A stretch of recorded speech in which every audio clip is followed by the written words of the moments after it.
Bienvenidos a este lanzamiento virtual digital del libro Confinamientos Griegos del autor Alfonso Maldonado, a quien le damos una calurosa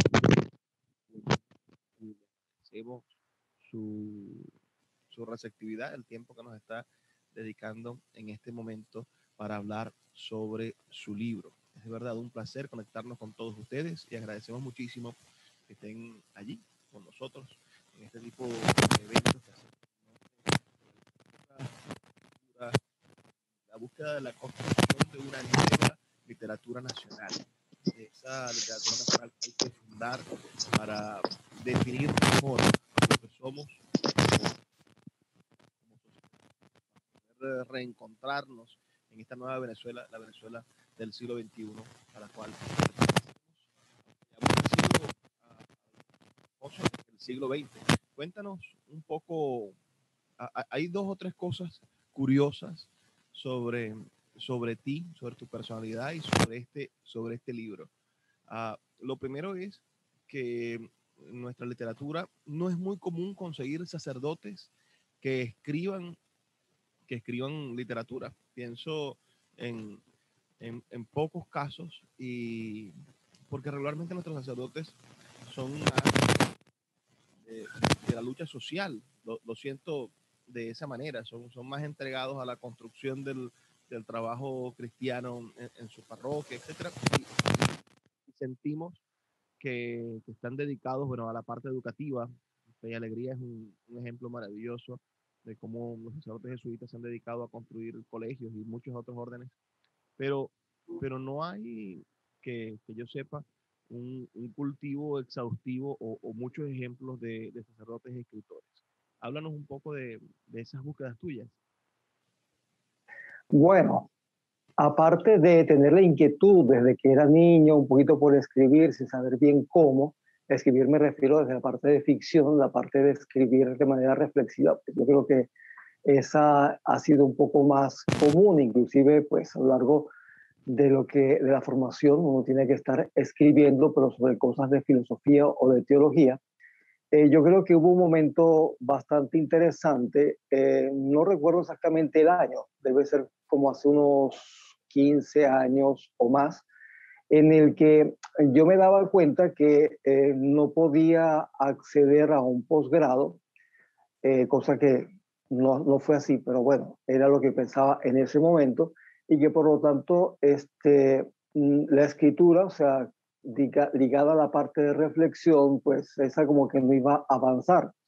Pero por otro lado, me parecía que también lo que yo leía, pues podía vertirse e inclusive llegar a muchísima gente a través de lo que pudiese ser la ficción, con todo el desafío que tenía. Entonces se conectó, diríamos, la inquietud de la infancia, también se conectó con que un grupo de ahijados que vivía pues conmigo, con un sacerdote, con mi hermana de comunidad, yo le contaba cuentos de niños, cuentos orales, y en un momento ellos me dijeron que por qué no los pasaba por escrito.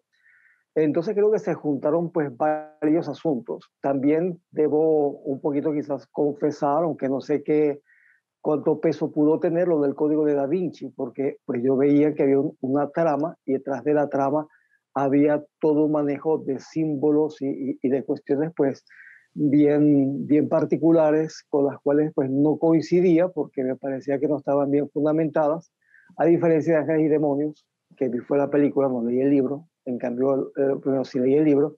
Entonces me quedó como la inquietud de hasta qué punto una historia de ficción podía servir como para acercar a la gente.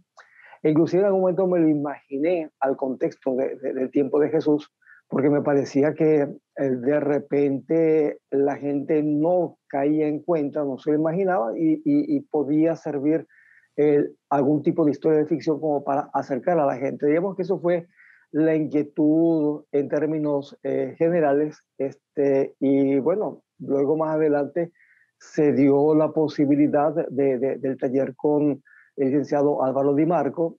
Entonces, pues de repente las inquietudes, lo que uno había podido más o menos leer, lo que sea, se vertió allí. O sea, se vertió allí como en un sitio en el que uno podía, eh, diríamos, querer sacar adelante lo que era esa inquietud. Y de repente, pues ya, claro, de un tiempo para acá, cuando uno leía algo de ficción, uno leía algo de ficción en dos planos, ¿no? En cómo el escritor lo estaba contando y y en cómo eso me estaba enseñando a mí de cómo podía yo contar algún tipo de historia. O sea, tenía como Quiero rescatar ver el entramado. Alfonso, quiero rescatar la idea tuya de, de tu primera impresión de utilizar la literatura para, de cierta manera, hacer una especie de evangelio, de evangelización, ¿no? Sí, pero no, porque en el fondo, yo, si acaso lo que quiero es, lo que quisiera, cuando se trata, si en el momento en que se trata de temas más específicamente religiosos, sería como que la gente se pudiera ubicar y pudiese dialogar eh, con lo que puede ser una propuesta o una visión desde lo que es la fe, aun cuando las personas no tengan fe. Ahora bien, o sea, sería como un planteamiento. De hecho, me ocurrió hace también unos 10 años atrás que me tocó dar clases o intentar pues, dar clases de religión este, a, en bachillerato a un colegio pues católico. Y mi problema en el fondo no era que toda aquella gente quedara convencida con lo que yo le estaba diciendo y por lo tanto del salón a la iglesia, de la iglesia al salón. Lo que a mí pues, me parecía más importante es que la gente que asumiera su fe lo hiciera con motivos bien, diríamos, sólidos, y quienes la rechazaran lo hicieran también con motivos bien sólidos y no pues por alguna especie de rumor de camino. Pero en el caso del cuentario que pues nos trae aquí, yo creo que, no, que en este caso no hay un sentido de evangelización directo. Hay un acercamiento, por supuesto, al mundo griego, que me parece fascinante, a la mentalidad griega, a la filosofía griega, a la mitología griega. Este, claro, ¿cuál para mí serviría como de alcance? Bueno, nos vamos a meter vamos a intentar acercarnos a alguien que pensaba sencillamente distinto a nosotros para ver de qué manera se comunican con nosotros. Y para mí eso es válido porque vivimos muchas veces encerrados en unas burbujas de información, inclusive en estos días, bueno, ayer, escuchando alguna información en CNN, comentaban que la gente al final termina conectándose con otras personas que piensan exactamente como yo y absolutizamos lo que es nuestro punto de vista y pensamos que los demás no tienen ninguna razón para pensar distinto. Y eso inclusive también puede pasar a nivel de tiempo. Pensamos que nuestro tiempo, bueno, pues hasta al menos hasta antes de la pandemia, pues era el no plus ultra, o sea, nada que ver con el resto de la historia. Me parece que es importante, atrás hubo cosas interesantes, hay que recuperarlas y más adelante nos van a ver a nosotros también con ojos a lo mejor de qué primitiva era esta gente ante pues tantas cosas que podamos hacer. Entonces, pues no sé si de repente me hago entender porque tampoco yo me siento encasillado en una temática religiosa. Es que inclusive para mí los personajes me pueden servir para experimentar vía ficción mundos y visiones distintas a las que yo tendría como sacerdote y para mí eso es fundamental, porque si no, entonces, ¿cómo yo voy a dialogar con otra persona si yo supongo que otra persona va a pensar de antemano, estar de acuerdo conmigo en todos y cada una de las cosas? Yo estoy en la parte de derechos humanos y en la parte de derechos humanos hay cantidad de gente que tiene una visión de derechos humanos que coincide el núcleo pues, con todos, pero tienen también visiones alternativas diferentes y que quizás yo no pueda compartir. Claro, claro, te entiendo completamente. Este libro está conformado por 4 cuentos más o menos extensos. El primero se llama El lance en la colina. El segundo, mi nombre es Erix de Elicamazo. El tercero se llama Los sueños de Apolo, que es quizá uno de los cuentos principales, y Confinamientos griegos. Háblanos del primero, del lance en la colina. Bien, bueno, yo creo que el contexto es en primer lugar que me tocó resolver algunas cosas en España y por lo tanto me quedé aislado en España. Me quedé aislado en España por tema del coronavirus, pero también porque lo que iba a resolver era muy lento y luego entonces había problemas para regresar a Venezuela. En el entretiempo he podido iniciar algunos estudios a nivel de universidad online sobre filosofía, bueno, filosofía, política y economía, y exactamente mientras estaba yo en el taller con Álvaro, mejor dicho, al final de lo que es el cuatrimestre, me metí en este asunto. Yo decía, bueno, pues tengo un bagaje de filosofía griega, me he acercado al mundo griego, quiero comprender el mundo griego, de qué voy yo entonces a ejercitarme, a qué voy yo a ofrecer, a proponer.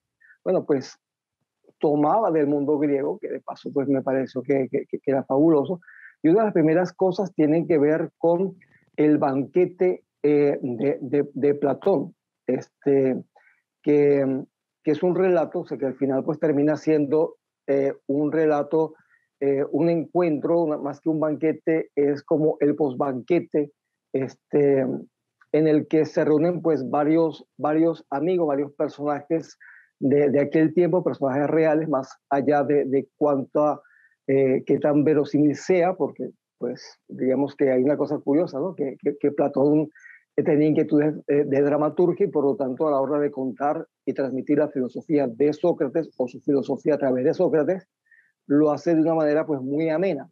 Entonces, bueno, se reúne un grupo de gente a pasar más o menos la noche, así muy a lo griego, y hay una conversación, se les ocurre hablar pues sobre lo que es el amor, y hay una ronda en la que cada quien alude a algunos elementos de la filosofía para referirse a lo que es el amor, y el último, si no recuerdo mal, es el último que interviene, es Sócrates.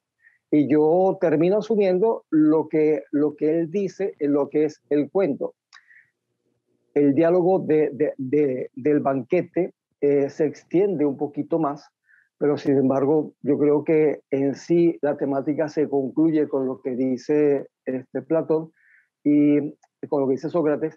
Y o sea, me llamó muchísimo la atención el abordaje que hace una persona, entre comillas, pagana, un griego, alguien que tiene una visión totalmente distinta de la parte cristiana sobre este aspecto. Y bueno, pues lo quise retomar, lo quise recrear, trayéndolo, eh, diríamos, a puntos de referencia y a sensibilidad que es actual, esperando no traicionar ni a lo que es el diálogo platónico, eh, e inclusive permitir que el lector consiga a través de un relato de ficción aproximarse a lo que en sí pone el banquete, que por supuesto la lectura última sería, y la referencial sería exactamente esa, la de El banquete de Platón.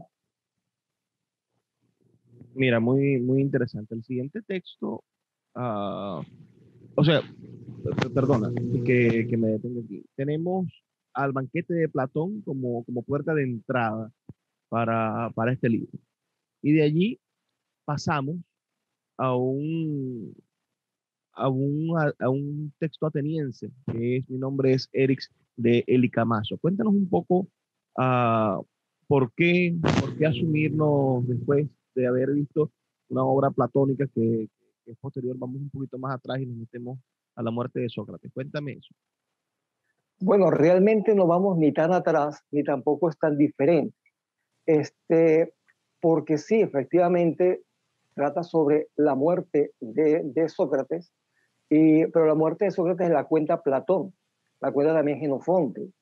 Y entonces, ¿qué es lo que yo pretendo hacer de manera a través de la ficción? En primer lugar, intentar recrear el contexto de este 399 antes de Cristo, primavera, pues, es lo que se puede colegir, y al mismo tiempo el contexto de una Atenas que del siglo anterior ha sido su siglo de oro, ha sido algo espléndido, ha sido lo que es la cumbre de la parte clásica, se ha levantado lo que es el Partenón, una serie de esculturas, el siglo de Pericles, por supuesto, y de repente pues comienza todo a decaer, o sea, de lo que había sido la gran victoria contra los persas, luego comenzaron unas guerras dentro de lo que es dentro de lo que es Grecia, entendiendo que Grecia era un conjunto de ciudades más o menos independientes, algunas aliadas, habían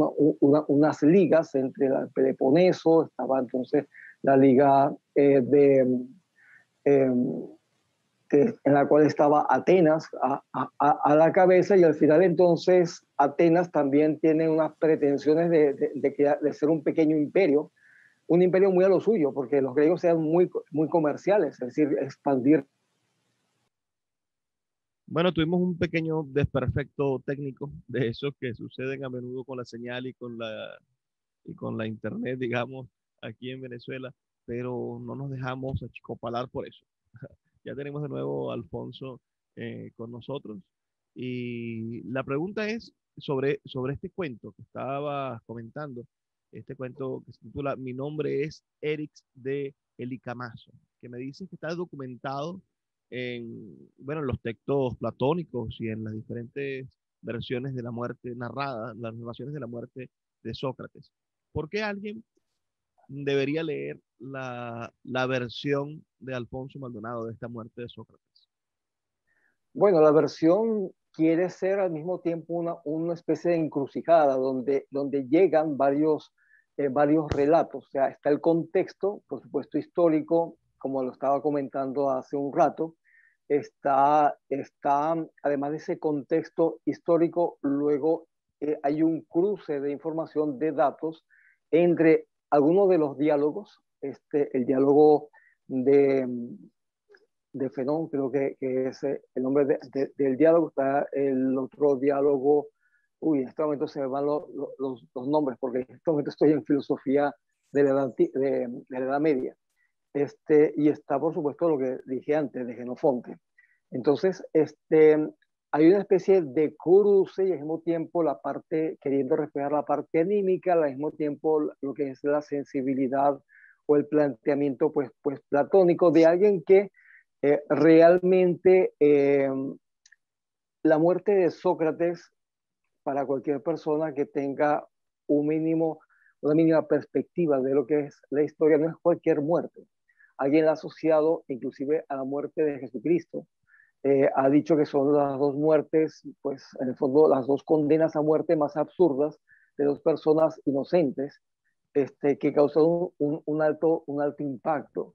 Eh, por colocar el caso, o sea, Platón sale de Atenas, o sea, prácticamente al día siguiente de la muerte de, de Sócrates, ya se encuentra a una población distante y va a estar un tiempo alejado de Atenas, porque es que en el fondo dicen, Atenas es la ciudad que mata a sus mejores hombres. Es decir, realmente hay un impacto tremendo ante un juicio en gran parte amañado de paso. Es decir, no solamente el problema del juicio es que no tenía los fundamentos legales que nos gustaría tener hoy en día, que sea debido a procesos, todas estas cuestiones, porque mismo Sócrates lo dice. O sea, al final se trata de unas 500 jueces, una especie de, de jurado de 500 atenienses, los cuales van a deliberar sobre lo que es la suerte de Sócrates. Sócrates dice, si yo pudiera conversar con cada uno, pues yo les convencería de que realmente aquí hay un error. Pero es que aparte de eso, solamente hay un día para tomar la decisión. Es decir, no es que hay un proceso de un largo de tiempo en que se va, no, es que en un día se genera todo lo que es el juicio, que termina matando a alguien, pues por unos delitos inclusive absurdos en aquel tiempo. Es decir, no solamente que nos parecen a otros absurdos porque pensamos de manera distinta, sino que, por ejemplo, la impiedad, el que iba contra los dioses de Atenas. Es decir, sí, ciertamente había una crítica a la parte de las divinidades, más que en Sócrates, en otros de sus discípulos, pero no porque se sea exactamente, haya algún tipo de impiedad, ¿no? O sea, no se trata de que quisiera ser una persona que fuese en contra de la parte religiosa. Pues otra de las cosas que le acusan a Sócrates es de pervertir a los jóvenes. Entonces, claro, hay una serie de aspectos eh, que tienen que ver con que lo tratan como una persona subversiva, que al final eh, termina siendo Sócrates juzgado, y él lo va a decir, este, por pretender lo mejor para su ciudad. De hecho, Sócrates es alguien tan profundamente comprometido con Atenas que cuando le ofrecen huir, escapar de Atenas, dice, no, que, o sea, en primer lugar, ¿a dónde voy? Además que yo soy inocente. Cosa que Platón pues no le va a parecer absurdo de que no haya salido, no haya huido, porque al final, bueno, pues, ¿qué se consiguió para la mentalidad de Platón? ¿Qué se consiguió con la muerte de Sócrates? No tiene ningún sentido. Entonces, esta gente que es fiel a su conciencia, que es fiel hasta el final a sus convicciones, que tienen una profunda búsqueda de lo que es la verdad desde una ética arraigada, pues yo creo que es muy importante inclusive hoy en día para el contexto en que viven nuestros países, no voy a plantear solamente nuestro país, sino nuestros países, porque nosotros valoramos de una forma más o menos utilitarista y funcionalista las cosas, o sea, vale la pena eh, esforzarme por aquello que va a resultar exitoso.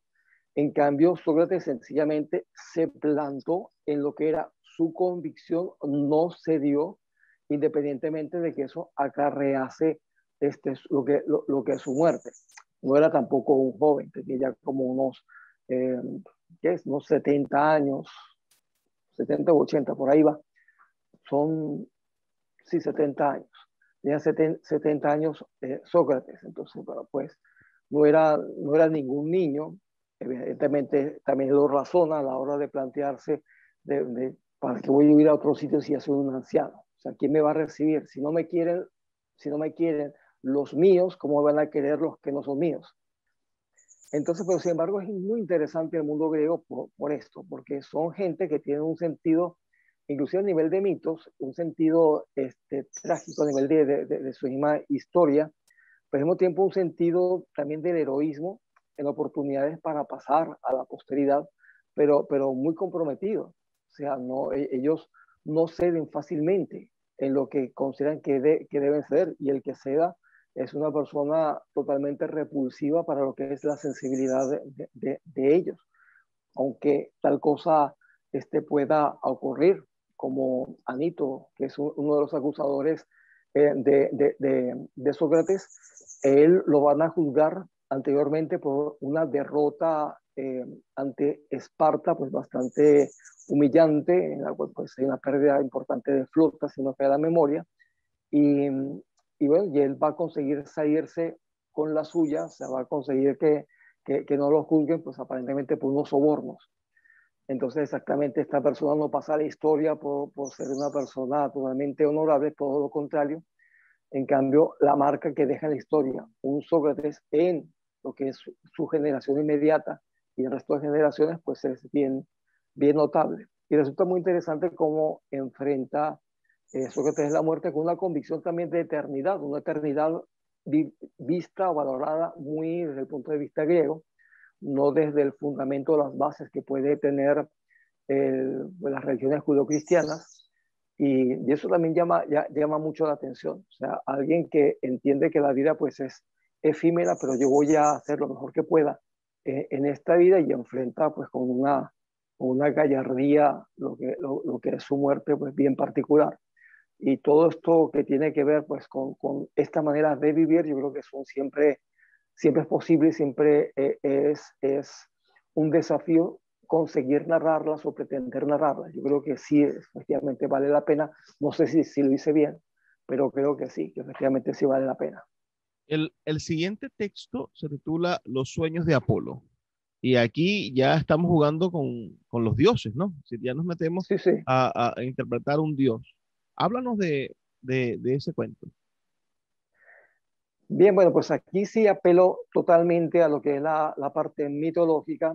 Eh, Debo también confesar que estuve barajeando entrar en otro mito, un mito que entre Eros y Psiques, que es un poquito posterior en lo que es la narración, pero luego vi que el mito estaba narrado en un contexto mucho más amplio que debía leer, de hecho lo he estado leyendo, y prefiero dejarlo para después. Entonces me fui con esto, que llama mucho la atención porque el mito es más o menos rápido, Pero al mismo tiempo ha dejado una impronta importante en lo que es la literatura, lo que es el teatro, lo que es la misma pintura y escultura. Hay una famosa estatua de Bernini en la cual pues se narra el, los amores de Apolo por Dafne, que es una musa que descubre entonces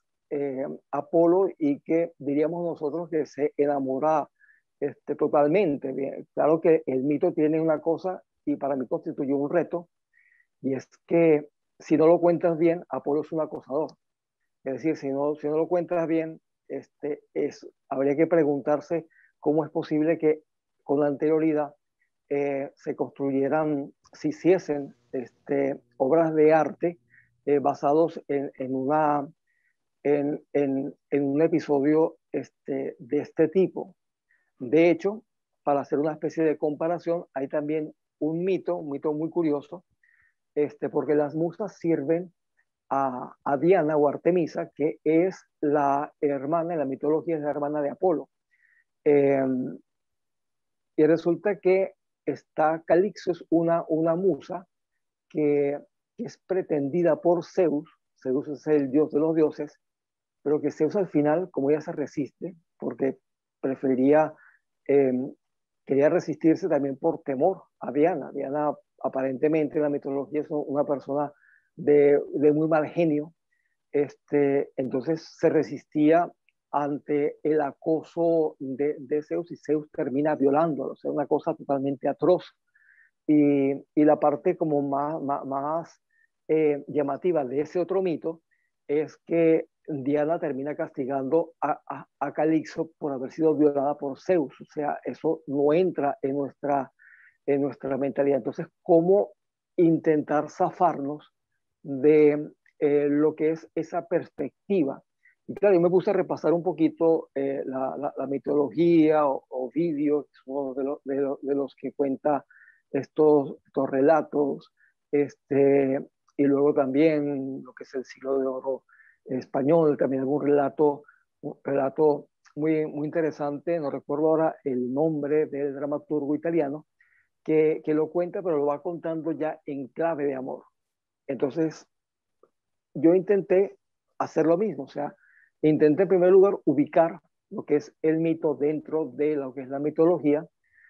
Realmente Apolo se ha acercado a Delfos y se ha enfrentado con un ser, diríamos, pues maligno, monstruoso, en forma de serpiente, que está resguardando lo que son pues las aguas y la entrada al inframundo por parte de la diosa Hera, pero que al mismo tiempo pues allí era como el centro, según se pensaba, el centro de la Tierra. La cosa está en que eh, también por un asunto de peleas de titanomaquia, si no me falla la memoria, es el nombre de peleas entre los dioses, hay una especie como de venganza de Apolo, o sea, porque esta serpiente estuvo correteando, por decirlo de alguna manera, a la madre de Apolo, de tal manera que la hermana Diana nace en un lado, o sea, nace protegida por no sé qué dioses porque ha estado perseguida,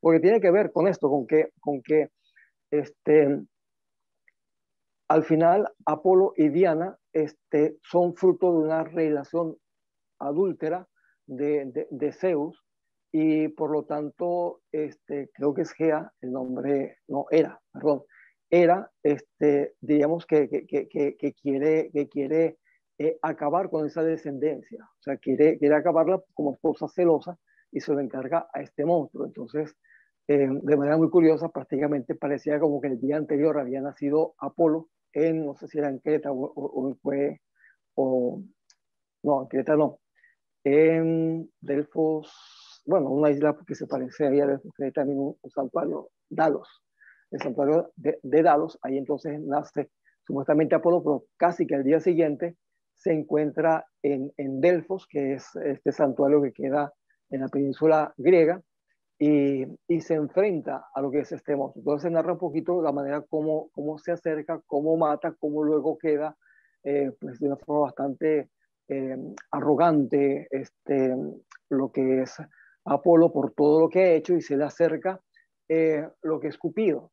Estamos pensando en que en la mitología griega Eros es un adolescente, en cambio en la romana viene representado más como un niño. La cosa está en que este ser que ha acabado con esta serpiente que se ha batido en duelo y que la ha acabado, que tiene por lo tanto la admiración de todo el Olimpo, Cupido se acerca a él más o menos como, no recuerdo bien si para congeniar de alguna manera, pero Apolo lo desprecia, porque al final es un niño que tiene ahí unas flechas, y entonces que realmente que pedir, o que él no tiene por qué rendirse a a lo que Cupido pues pueda ofrecerle, cuando en la mitología griega se dice que Eros era una persona que era temida por los dioses porque sus flechazos eran letales en términos de amor,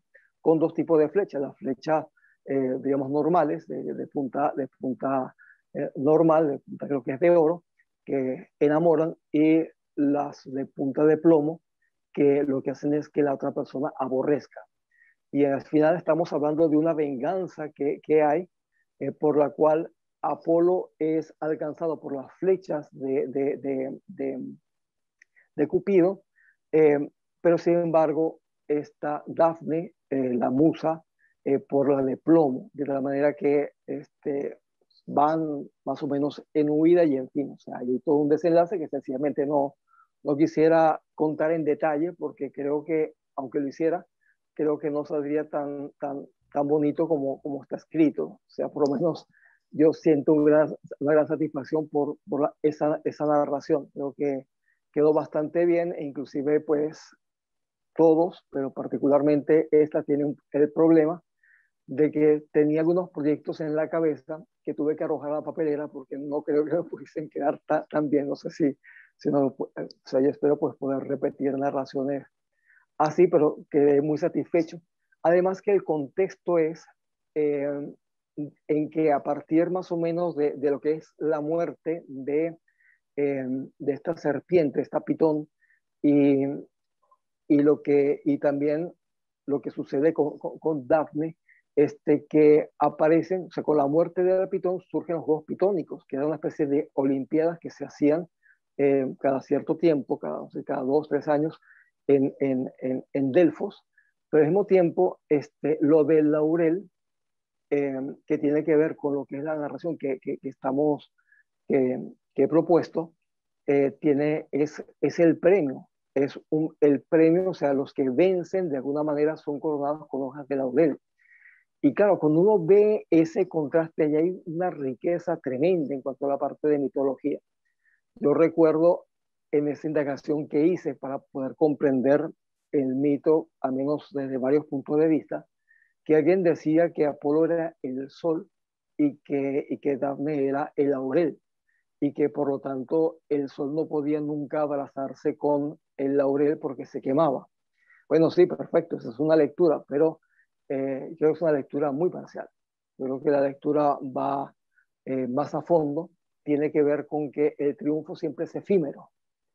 Es, al final es como una hoja de laurel que termina, eh, que, que en algún momento se desvanece, que inclusive la gente que ha ido a las Olimpiadas y ha salido con una medalla de oro en el cuello, pues se da cuenta de que esa gloria dura unos instantes y luego nada más.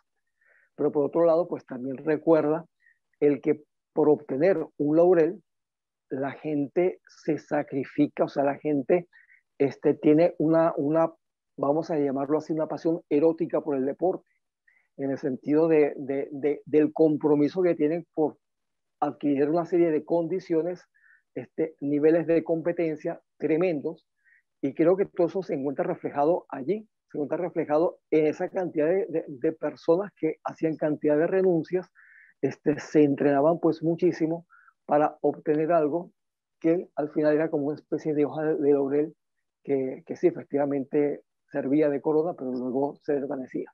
el último relato, no vamos a contarlo, pero sí es autobiográfico, es quizás el más autobiográfico de todos, el que más se hace referencia al, al, al narrador personaje, ¿verdad que sí? Así que Sí, sí, sí. el que quiera descubrir ese último relato que se llama Confinamientos Griegos, como se llama el libro, bueno, la invitación es a que adquieran este libro, que ya está disponible en Amazon y en Google Play Books. También pueden leer el 20% de cualquier teléfono Android. Usted puede entrar a Google Play Books y leer el 20% gratuito del libro para ver si es verdad todo lo que nos está contando nuestro amigo Alfonso Maldonado. Alfonso, quiero cerrar con, con tu experiencia con esta primera publicación literaria. No sé si tienes, y ahí fallo quizás, otra publicación en el área académica, pero ¿qué se siente publicar tu primer libro de relatos, tu primer libro literario? Bueno, pues por supuesto una gran satisfacción, muy agradecidos con Sultana del Lago, pues por la oportunidad, también por el acompañamiento de Álvaro Di Marco, que me ayudó tanto en detalles que para él son muy evidentes por toda su experiencia, por toda su preparación, pues para mí menos, y un desafío pues para seguir escribiendo a nivel de ficción que requiere una concentración y un trabajo pues bien especial porque también todo requiere que haya investigación. Desde el punto de vista académico, pues he publicado reflexiones por mi cuenta. Desde el punto de vista estrictamente académico, una vez publiqué algo sobre San Juan de la Cruz, o me publicaron, mejor dicho, pero no sé si tenga el sentido propiamente académico. En estos momentos estoy queriendo concluir lo que es una maestría en teología y por lo tanto al final sí habría algo que publicar. Al menos yo espero que tenga la calidad como para que pueda ser publicado y por lo tanto tener también algún tipo de créditos como para poder ofrecer reflexiones más ligados a la parte estrictamente de filosofía, entonces ya no por filosofía antigua, sino por reflexión de la realidad actual, con el panorama, con la parte de teología, pues, por supuesto.